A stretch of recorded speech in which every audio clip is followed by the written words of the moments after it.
We don't have any polls today. We don't have anything that is unusual for today. So your introduction and then making sure that you stay to complete the evaluation at the end. Those are our two basic requirements for you on this Wednesday. I can't believe it's April already. I know time, we keep saying it, time goes very quickly. So we are in April and we are getting ready for the 25 administration, which is what we're going to talk about today. If you have any questions, you can type it in the Q&A. If you can, please, you can also put it in the chat if you would just want to put question. And obviously, you've all probably been here before. If you haven't, you can unmute yourself or raise your hand and we can have open discussions. We're very eager to hear your voices and know what you think and how we can proceed with everything. It is being recorded. You will get the MailChimp next Wednesday that should have the recording available for you. It will also be on the YouTube channel and you can access it that way. Go ahead, Phyllis. And then there's our two links if you don't already like EPIS and on Facebook. Information that comes there. I just shared a PLP post today. So there's a lot of information on social media pages for all of you and your teams and to be able to share it out into the community.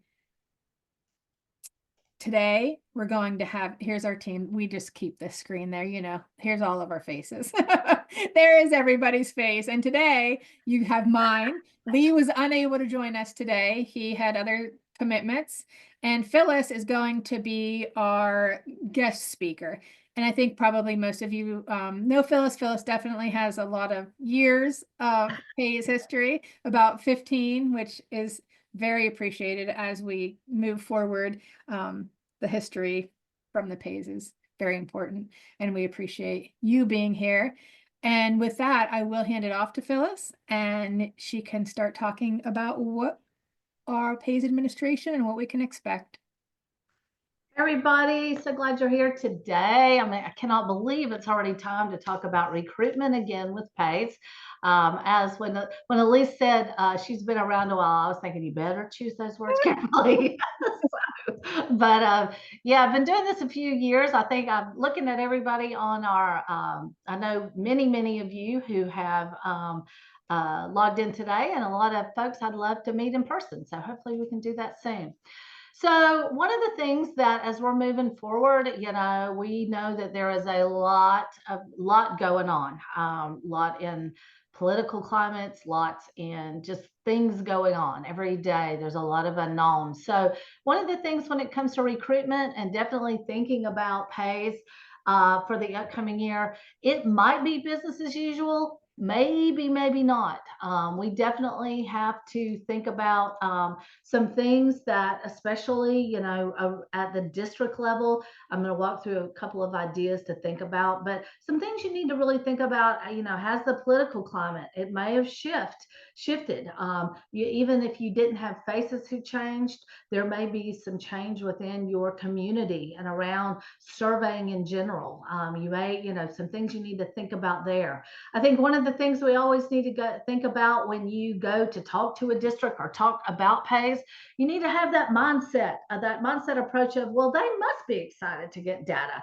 And they really want to know what students are saying and feeling. And unfortunately, you know, the reality is that's not always the case. But as we're doing our outreach, having that mindset and that positivity and really thinking in that way is very important. Here's a big but though. We also need to be very sensitive around wording and timing. And when we're doing our outreach, you know, and thinking about how things are moving forward. In every administration, there's always something, but this time, definitely there's some things to think about. So I'm going to spend the next few minutes talking a little bit about some of the very few updates that we have, but then also getting us thinking about what outreach would look like, and how some things for you to start thinking about as we're exploring, as we're going. And please, as Elise said, please, I got the chat and Q&A on another screen here. I'm trying to keep an eye on it, but I know my colleagues will help me. So if you've got a question, raise your hand or ask it in the chat or ask it, and we'll pause and definitely answer. So where we really want to start is to think about sort of where we are with some updates. There's going to be a few changes to some of the survey questions. There is going to be, and I should have added another bullet here. There is going to be a few questions added around screen time. We haven't gotten that question dictionary quite ready to roll out yet, but it will be coming. So definitely something to think about. Fourth grade survey will be available to all districts and will be promoted to all districts. We went through, as y'all are probably aware, we went through with Martha and her team doing one final pilot phase with fourth grade in 2023. So we're excited to be able to roll that out and offer it. And we're going to talk a little bit about how we're going to need your help with that. It was just determined that the sexual orientation and gender identity, or SOGI questions, will be further explored and will be for a 2027 release. So we are going to press pause on those for right now. But a lot of work and really great thought went into that. So definitely we'll revisit those as an option for 2027. We're also working on a little bit around thinking about how we can increase student engagement. We're hearing from the field a little bit that some of the students really aren't taking that as seriously, and so what we're trying to work on are some materials and just some messaging that schools can use. So look more for that. That won't be out until sometime in fall. But again, some of the things we're still exploring in our space to help out. So did I miss any of the updates, guys? Elise, Martha? Nope, I think that you're good. I Jeff, think anybody? Okay. So kind of moving into this space of thinking about, when you go to recruit and you're starting to, even when we say recruit, we don't necessarily mean recruit a new district. We did have 407 districts take it last year, which is great. Our highest number was in 2019. Obviously, we had a small thing called COVID in between. And we now are, I think, creeping back up into that space. So when we say recruitment, we are talking about even thinking about engagement of those districts that have already taken it. So here are 5 questions that we definitely want you to think about and start to explore before you do your outreach.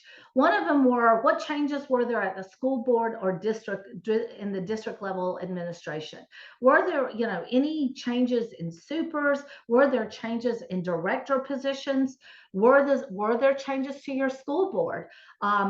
We have seen some ebb and flow with some school boards, and school board members don't always understand pays. They don't understand what value it is. So at that level, it definitely is important that you understand what the actual personnel may have changed, because that's really going to help guide what you need to say, when you need to say it, and really who do you need to reach out. And that leads to the next question. Have the decision makers and or PACE coordinator positions changed at the school level? Again, these are places where knowing these answers are really going to help you to navigate what you need to say when you go to them. If there's a brand new principal or there's a new PACE coordinator, we're going to need your help and really utilize the connections you have to go in to reach out to them and say, hey, can I talk to you about PACE? Is there questions you have? And really being preemptive around a lot of this. So again, in this exploration, really understanding personnel and any changes that may have happened.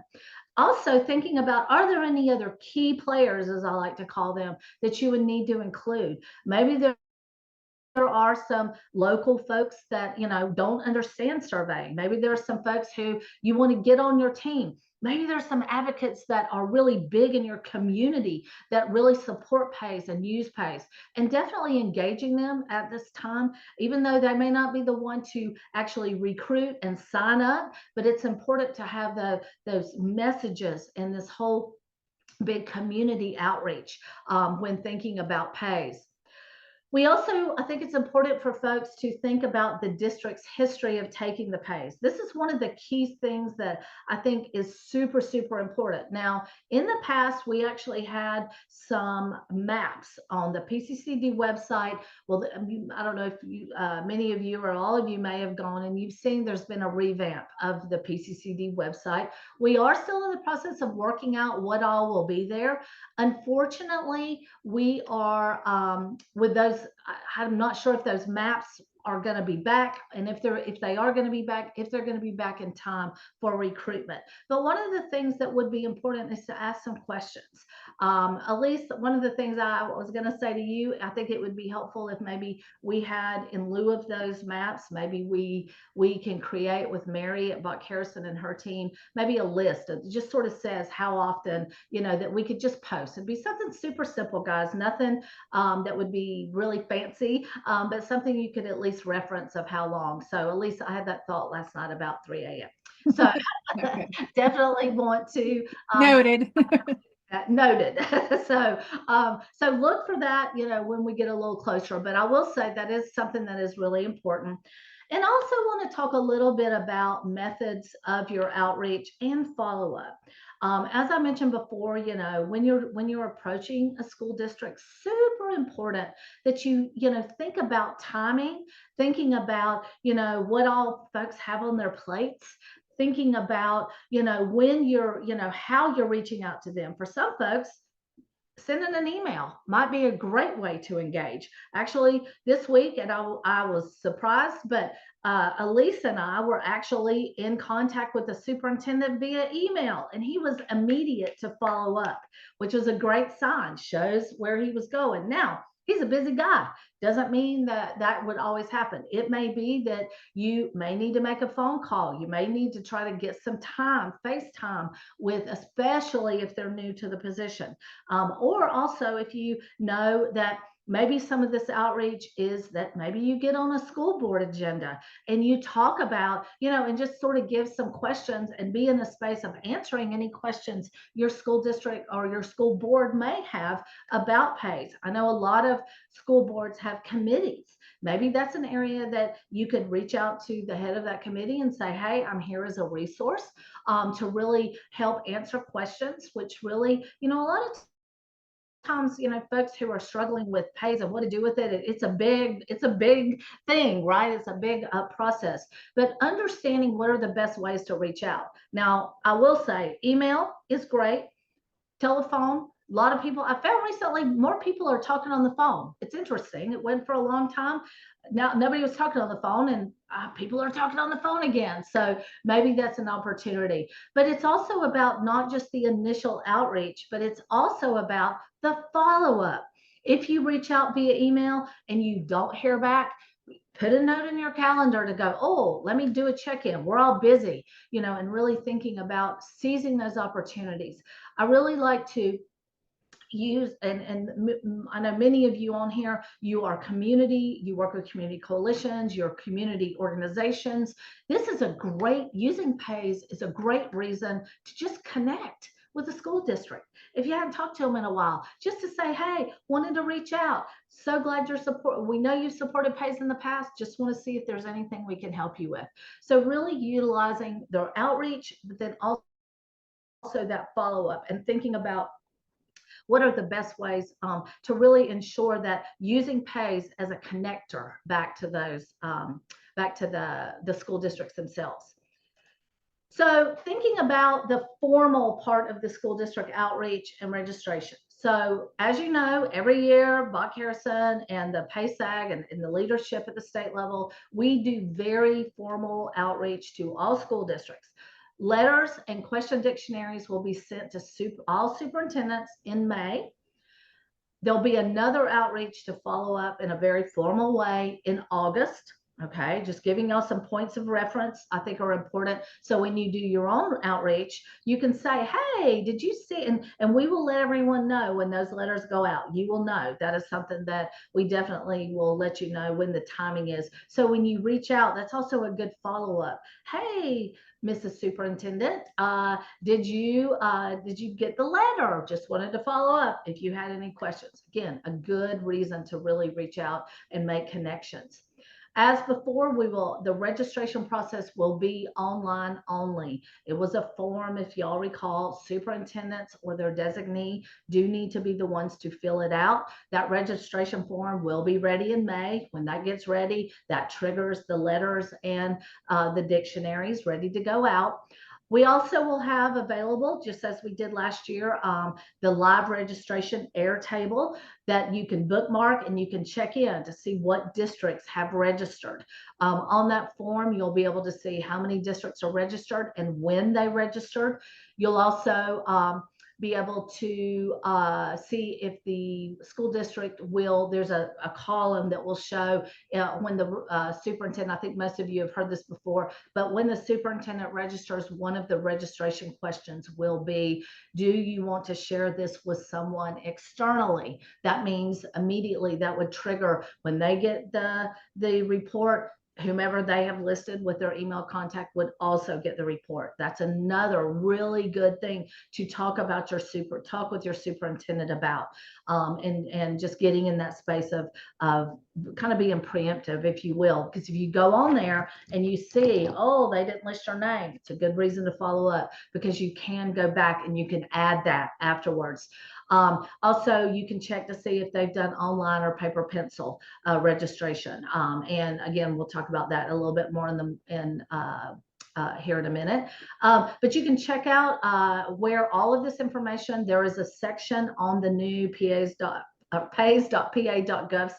site, and it says 2025 administration. All of these different pieces will be up and available. I think, Elise, I'm thinking April or in the May. Right. The webinar, goal we'll kind of walk through that. Yeah, and Phyllis is giving us a little bit of extra time here, cushion. The goal is definitely mid-April for that first email to go out to all of the superintendents and to look at that. And then also, I think that we have landed on, a lot of you are from the SCAs that are available, but I think that Grace is going to provide a contact list of I want to say generic, but the SCA's email address that would just be listed instead of individuals, and that district report would then be released. So that will actually pre-populate is the plan in the registration forms, and the superintendents will be able to say,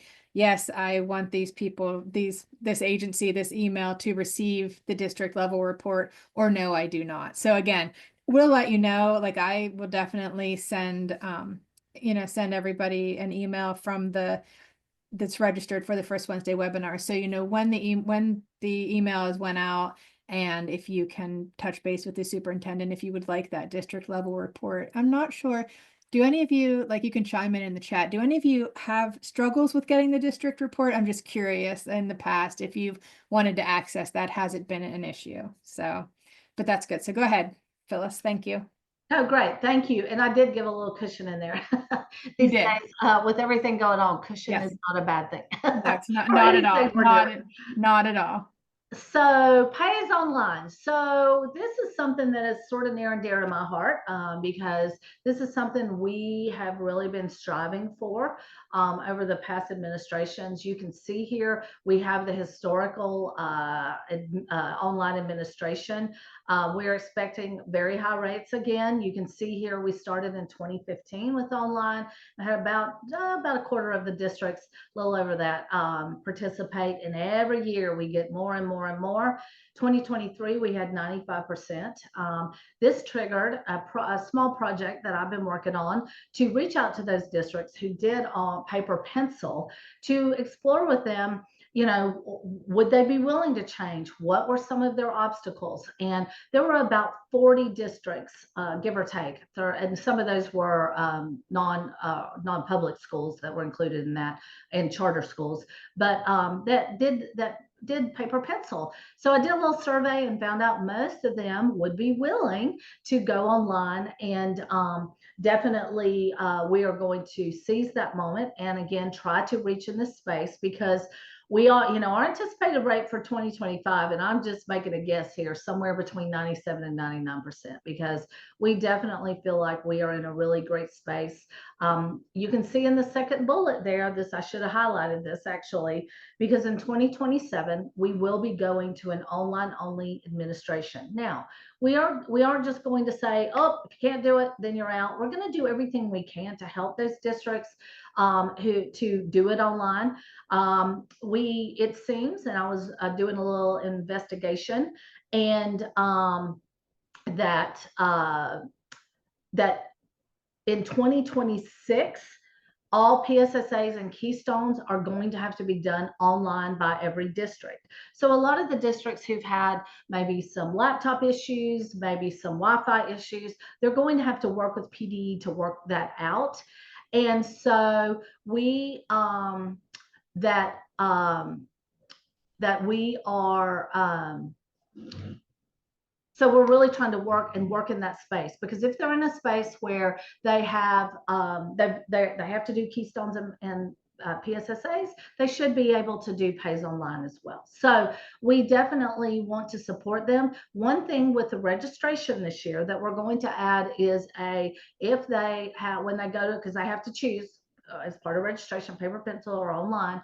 If they select online, they will also have an option to toggle, you know, so make the selection of, yes, I would like a little extra help with this. So this helps trigger the team, whether it's Mary's team to go in with some of the technical kind of things, whether it's our team internal here at EPIS to help do some, because one of the questions was, do you want some help talking to leadership about Pays? And we got, I don't know, 5 or 6 that wanted some assistance there, you know, so we can go in as a team and help them with that. So definitely we want to make sure that we're helping folks in this space. Again, there's lots of assistance. I have lots of assistance provided by Buck Harrison. That's in a technical space, but all of us, our whole team here, the Pays team, is here to help too, you know, to really help navigate and get folks understanding what needs to happen. You know, we want to keep this, again, as easy as possible for teachers, for school districts, and that's why, you know, we're really, you know, here to help. We also have Pays coordinator training that will continue, and there's information portal. There's a whole big thing for them to go through. So definitely Pays Online is a good thing. Now, one of the interesting things that I've found is that a lot of folks have started asking, you know, about student anonymity and online. You know, it's funny to me because when kids are doing it paper pencil, you know, there's instructions to pass it forward. The teacher is to put it in the envelope, let the teachers or let the students see the envelope is signed, and it's a little more formal. But kids are used to being online, and they're used to, you know, they know that when they're doing things online, their teachers see it, their parents can see it, whatever that looks like. Well, one of the things, here are 3 bullets that will very simply let you know how student anonymity stays intact. First of all, the Pays survey, it's not a program, it's not an application, and then it's not anything that works like a browser or a web page, because each school has their own link. And you go into the second bullet here, each student has their own link. Okay, so but the thing is, when a student clicks every time a student clicks on a link, a brand new survey record is created and is opened, and they can go back as much as they want, but as soon as they hit submit, they cannot go back into that link.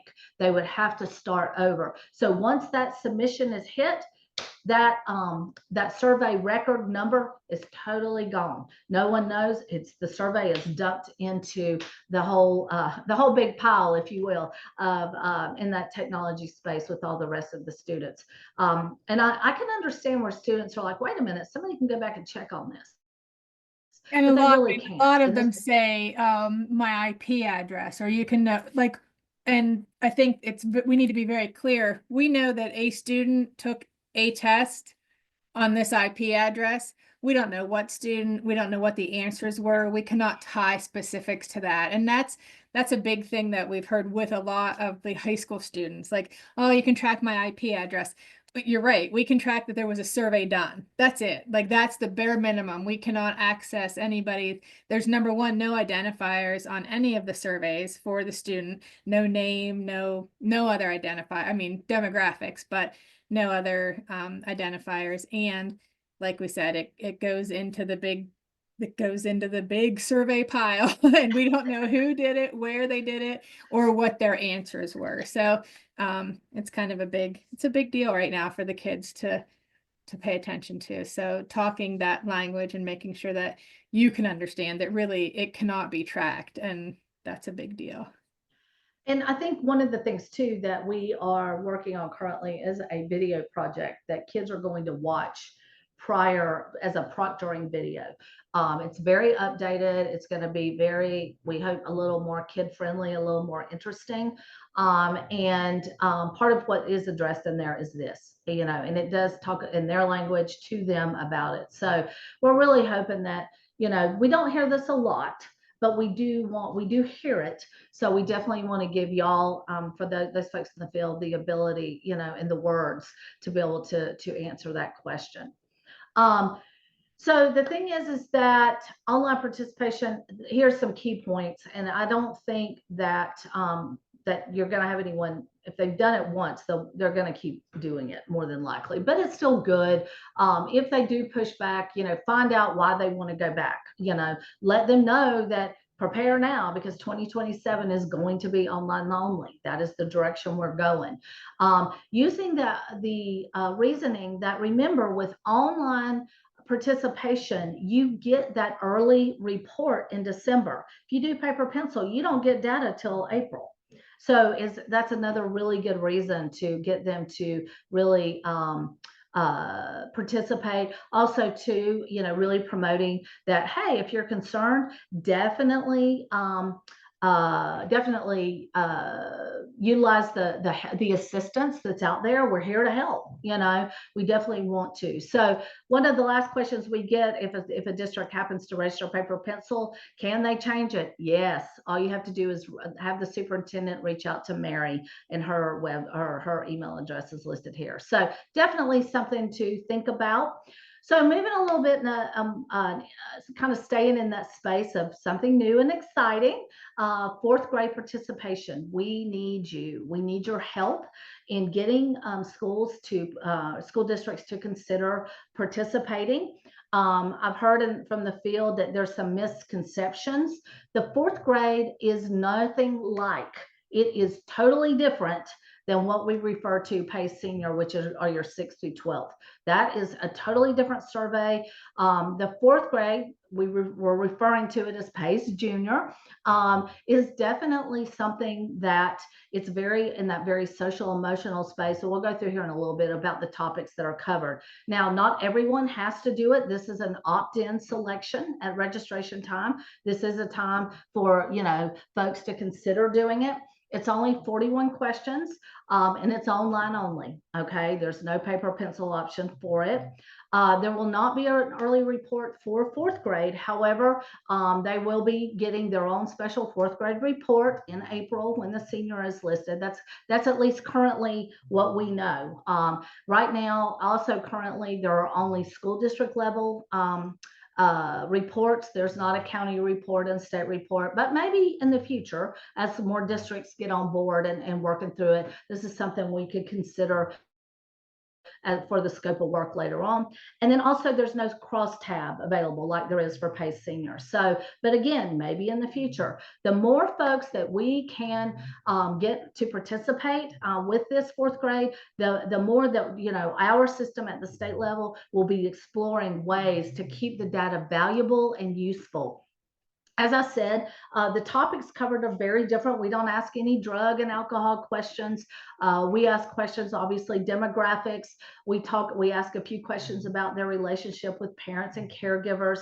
We ask some questions about their school experience. How interested are they in school? A little bit about bullying at school if they're experiencing that. Some kind of basic mental health kind of questions. So, in conjunction with how do you feel most days, that kind of thing. And then also there's the screen time questions, which will be really interesting to be able to see the difference between, because it'll be the same questions on the 6 through 12 in the screen time space, to see the difference between what our fourth graders are saying and what our 10th and 12th graders especially are saying. So again, you can see here the topics are in the same vein, but they're very different. It is not nearly the same as PACE Senior for sure.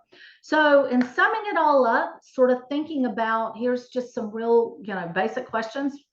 Fourth grade survey is available to all districts. It's going to take everyone coming together to help districts to better understand what what is included on there. That PACE question dictionary will be sent out for the fourth grade, along with the senior PACE question dictionary, when the superintendent letters go out in mid-April, somewhere in there. SOGI questions will be further explored for 2027 release, possibly. So those are on hold. Those will not be an option.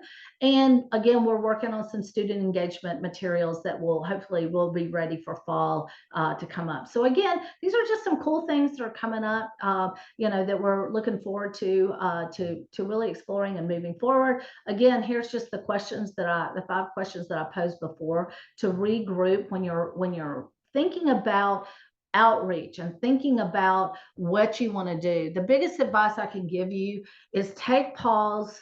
I mean, we all prepare for meetings, and we all have to get our heads in the right space, and and especially one thing I didn't even bring up, but if you want to meet them in person, even if you could do a virtual meeting with them, because you don't have to go, they don't have to see you, you could be in and out. 15 minutes virtually could be very, very helpful if it's something that works for them, right?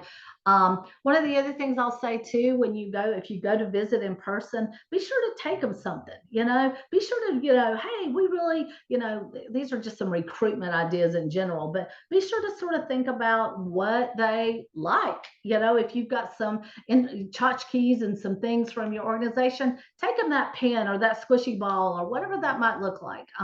Definitely, get in the room with them and just make them feel good.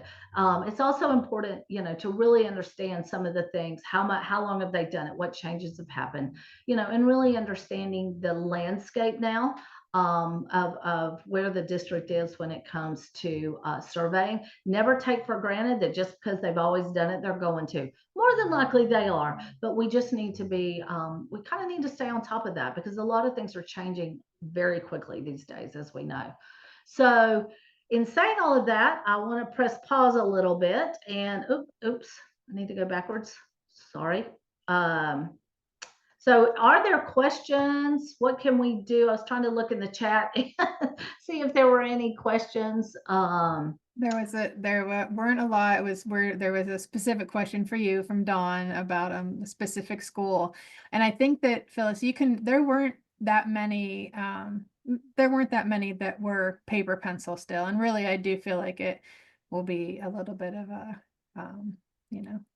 Yeah. Christine, the SOGI questions, sorry, and the SOGI questions are, yes, they will not be on until 2027. We anticipated the 2 questions would be added in 25, and that was what we had researched and were ready. And the governor's office determined that at this point, they probably are best to be tabled until 27, and we'll revisit them. Definitely, we've done the work. They're still there. They're ready and waiting in the wings, but we would not be putting them as an opt-in in 25. So. And Dawn, I think to answer your question, actually, it was a teacher, one of the teachers that we work with, was just exploring. They do all online. They have since it started.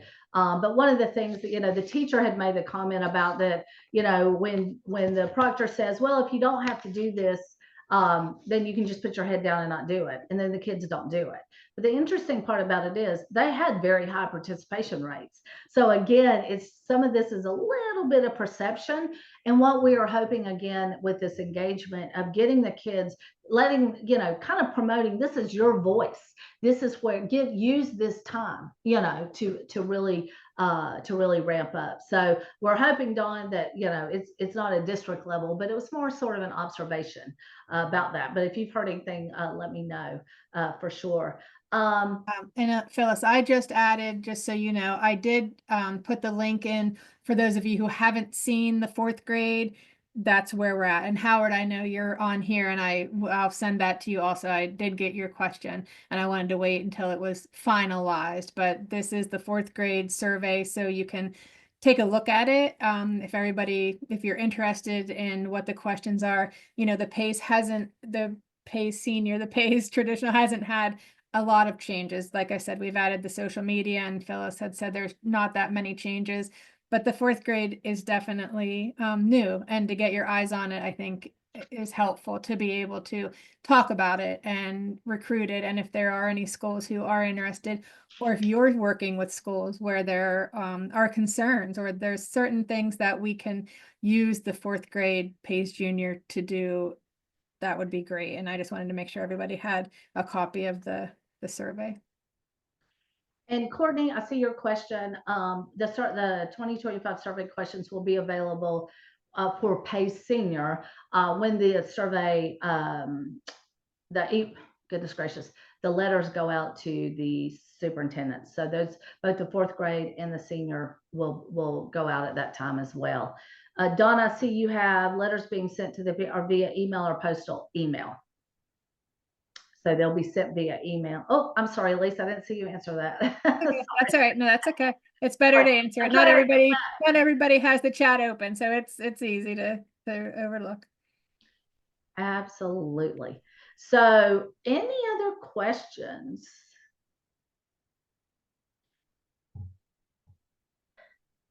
Jeff, Jordan, Martha, anybody on the team, you've got anything to add? Any great ideas you want to share? And anybody on the call, if you have great ideas of outreach that you have shared or that have worked for you, we'd love to hear from you.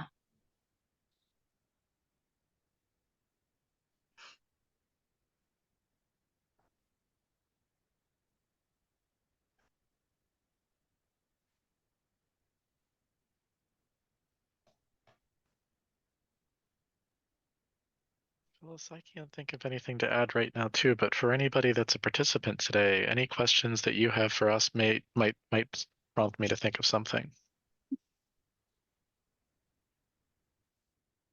And I'm going to put my email in, and if there's any, as everybody probably knows, if the question dictionary, we always go back and forth, and it's definitely a work in progress at this point. Also, we will be able to, we share those. We try to be very transparent, but also clear that there are some nuances that just releasing the questions into the universe causes some concern for some people. So we do still hold those and distribute them as per request. So if anybody, wants those, you email me, I will make sure that you get the questions and any further discussion that you need. I'm more than willing to come out, to have a virtual meeting, to have a phone call, whatever needs to be done. So you can feel free to reach out to me directly.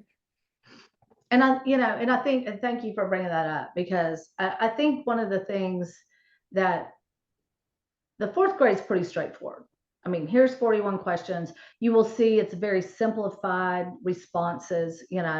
When you have that question dictionary for the PACE Senior, it's big and it's a lot. And when, every single question sent out, and there's nuances that folks need to really know. I mean, a great example is online, which the vast majority are doing. There's skip logic in place there. So every question that's listed, every kid isn't going to answer every question. Okay. So it's sort of like they're being able to have that space to sort of explain what this looks like and how, and being able to talk about those nuances, that is really, really important. So Kara, I see we have 2 schools that are not part of a district, but students are attributed to districts.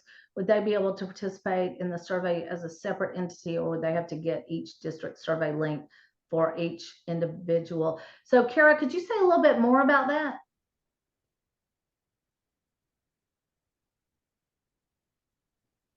So Kara, do you want to unmute and talk a little bit more about that?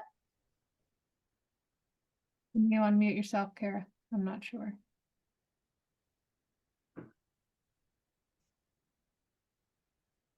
Oh, there she is. So we have 2 programs that are placements for students in special education programs in 2 different schools. So they're different grade levels, but they would qualify under grade levels for the pay survey. But I'm just wondering if it would be possible that they would function as their own entity, or if they would have to report back through their district. Well, I mean, there's again a lot of nuance here. First of all, we if I'm following you, that usually when you have like special placement schools, whether it's for discipline or ESE or whatever that may be, that typically those are just incorporated into the district level data. Now, to answer your question, could they get a report on their own? I don't know, because one of the things, as you are aware or possibly aware, one of the keystones of PAYS is student anonymity. And we have to, there's a 25 student threshold before a report can be created. But there's also, when you get to a school building level report, there's a lot of other nuance that we would have to look into. And with the partnership with Mary and Buck Harrison, really ensuring that the report can tell enough, if that makes sense. So if it's something you're interested in, certainly reach out to. Yeah, and I think it would be even less about, I don't want to say it's not about the report, but I think it would be less about getting down to building level data. But if we're able to look at it as part of our county level data, I just see it as very cumbersome if every student potentially has a different survey link because of the districts that they'd be coming from. Does that make sense? I'm not sure I'm following you. Okay, I'll send an email somewhere. Yeah, send me an email, because I guess what because it wouldn't matter where. Sorry, I'm trying to process as you're talking here. So if the student has a link, they're going to go into, even though they're in a special building, they're still going to go into that district's data. They are, yes. As Yeah. long as, and Kara, I think that's where we are. Like, as long as they, even if they are off-site or if they are on, in a, as long as Right, but the school building still has to facilitate that many students right, somebody has to participating in that facilitate. many Right, surveys. right. So what I mean, and I would probably recommend if they, whoever the survey coordinator is at the district building, kind of just coordinating with them, like, can we do this? Can we do it a separate day? Can it be something that is done? So that way you can still collect that data, because obviously it is very important. And I think that it would, really behoove the district to make sure that they get that done. But it definitely would take some coordination with the survey coordinator at the district building to make sure that they can facilitate that in a building or 2 buildings, whatever that looks like in your district. But definitely shoot me an email and we can hammer that out. We can make a plan and figure out what would be best plan of action for you. Okay. And does that sort of answer your question? So it's more about the actual doing of the survey, the participation level? Right, because the students are all coming from 12 different school districts. So there would be 12 different surveys in one building. Okay, that makes a little more sense. That is something we probably need to talk to you about offline. Yeah. there may be, and when they send, it may be a trigger anyway. This is a Mary conversation as well, you know, because would this be 6 to 12? Primarily, yes. Okay. So there would just be some considerations there, like you're saying with Elise, and I'm happy to help if I can. Okay, thank you. Yeah, so yeah, great question though. And it really is a really good question. Donna, I see here you have wanted to go back to the 4th grade slide. And so did you have questions, Donna, about it, or? Oh, wait, let's see.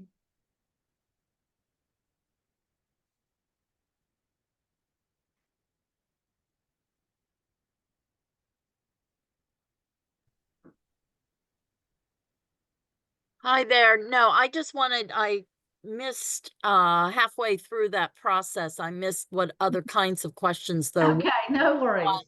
I remembered you talking and I thought, what was that key category? So I wanted to just take a look at those again, because Sure. we'd like to encourage folks to participate, and I need to have a stronger background in this 4th grade survey to promote it, let's say. Absolutely. And that's a good point. I mean, this is going to take a minute. Again, as folks are doing exploration, take a minute, sort of think through 4th grade, you know, click on the link Elise sent, that kind of thing. So definitely need to just sort of get your head around it a little bit and be sure that you're ready and feeling comfortable about talking about it. If, as you start exploring, we're here for you. Please, you know, reach out if you have questions, because if you have questions, I'm sure somebody else does too. So definitely there is no bad question. There is, you know, we're also here, like Elise was saying, you know, if you just need to think out loud, have a place to plan and talk, please reach out to us. That's what we do. You know, we give you a space to think, give you a place, you know, give you some ideas that can help you in this space. And, you know, really, I think sometimes just having that open space, especially if there's some challenges that you may be faced with that you hadn't had in the past, reach out to us, you know, because when we're helping you, you're helping us help others. So know that, you know, that's what we're here to do, is help you. So please know that you've got a great team that's here to help you, and definitely just reach out. That's all we need to do. So anything else, anybody? Jordan, I saw you had clicked off. Sorry about that. Did you have some words of wisdom? I wish I did, but I do not. Well, one thing I will say, because Jordan is our the Prevention Learning Portal queen, queen of all things Prevention Learning Portal. And I think one of the things that, you know, as we're moving through this, that one of the offerings that you could offer out would be to go check out this portal. We have a couple of actual pays Courses. courses. Thank you. Can you say the word? Lord have mercy. Courses that are there that anyone can check out. If, you know, if you're in education, great way for them to get some Act 48 credits, you know. So definitely I would encourage to take a look at that too. So Jordan's always here to help with questions. She's great. So, okay. Yeah, there you go. Jordan listed the website that's there. And you. I know that wrapping up next webinar, we'll definitely be talking a little bit more about recruitment, a little bit more specifically, probably going through school districts that have registered. What are some concerns? Hopefully we'll have some of that, you know, a path where the youth will be able to utilize some promotional items for the schools, and really kind of focusing on that. And as before, the next slide, Phyllis, you want to go ahead? If you can complete the evaluation and just make sure anything that you want to really hear about, please let us know. You know that next month is the end, and then we will take off June and July for the webinars.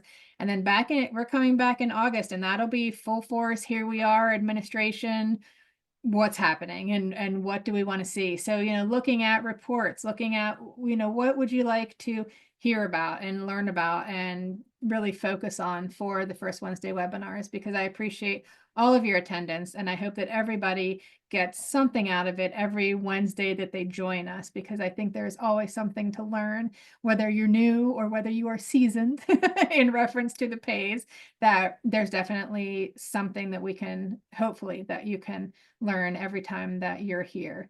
So please take the time to do that and add anything you'd like to see in the future.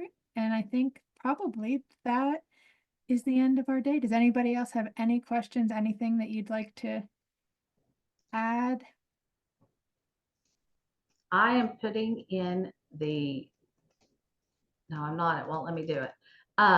The link to the direct link to the evaluation, Okay, but it won't let me do it. all right, that's all right.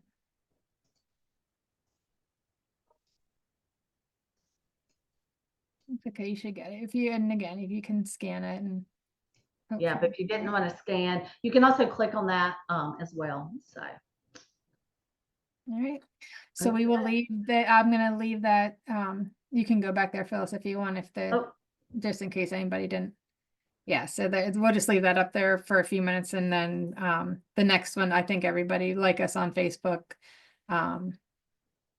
And I think we're probably good, and we're wrapping up, and we will see everybody next Wednesday, or next month. Oh my gosh, next Wednesday, sorry, next month, which will be May, and we know we'll be here before we know it. So if you have anything, let me know that you really want to hear about, that you'd like to have us present. Let me know. You have my email address, and I think we are done for the day. So I'm going to leave this screen up for a couple more minutes, and I will make sure that everybody's ready. They'll get the recording next Wednesday. It should come to you via MailChimp, and then it will be available on YouTube also if you would like to share it with anybody. Thank you very much for joining us. thanks everybody. Appreciate you. Bye-bye. See ya.